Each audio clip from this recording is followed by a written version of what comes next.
One of the things that inspires my work, the idea of narrative and the idea of lighting. I'm interested in the effects of light and shade above all other concepts in the art of painting. I started painting when I was 8 years old, and I still remember the first time that my mother took me to my first art lesson. It was a life-shifting event for me.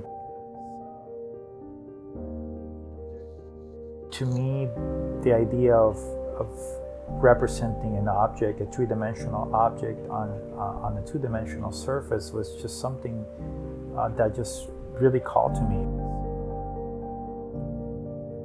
It was almost like having a calling, a religious calling. From there, I started developing and studying the old masters, learning to associate the ideas of representation and the way that they conceptualize the figure and the poetry above all things in the work.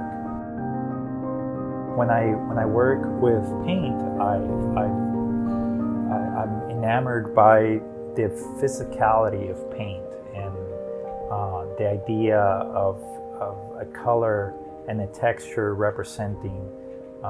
One of the things that I like to do is create my own pigments, and by creating those pigments, I'm able to control that narrative, even at a scientific level.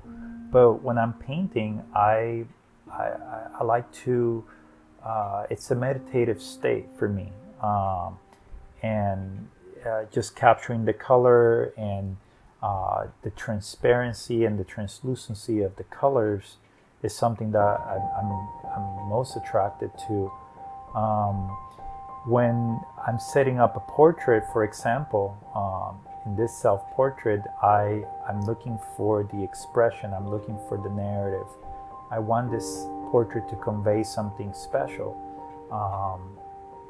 I don't usually work the self-portrait, but when I do, I'm interested in the atmosphere, and the atmosphere is something that you capture through color and the handling of space, and how that form coexists in that environment. So that's something that I really I'm always on the lookout for in my work.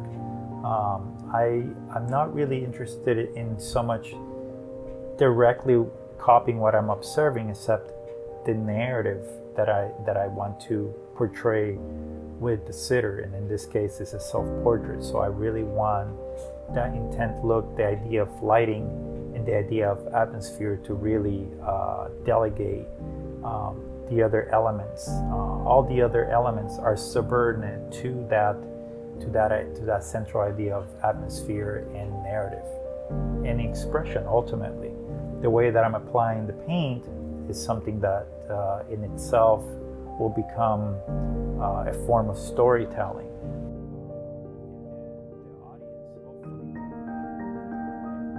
As an artist, hopefully I'll be able to transmit that to the audience through the work. So those are the things that I really enjoy about painting, and in some of the great works of art that I admire, like Velázquez and Rembrandt, I'm very aware of how they handle these elements in their work, and that's something that has greatly influenced my vision as an artist. So as I'm growing closer to a finish in a painting, I'm looking to close in the forms, but also leaving them open and suggestive. So the sitter is able to transcend the idea of form and become something iconic. And that's something that you see in great works of art. And the devices used are quite sophisticated. And in painting, it's always a balance between what you see and the narrative what I call the internal narrative that you want to portray. That's not an easy thing to do. These things are hard-earned. You have to do a lot of study and just keen observation to really see what it is that you're looking at and what you will take from that experience and what the portrait will demand in the end to become a successful painting.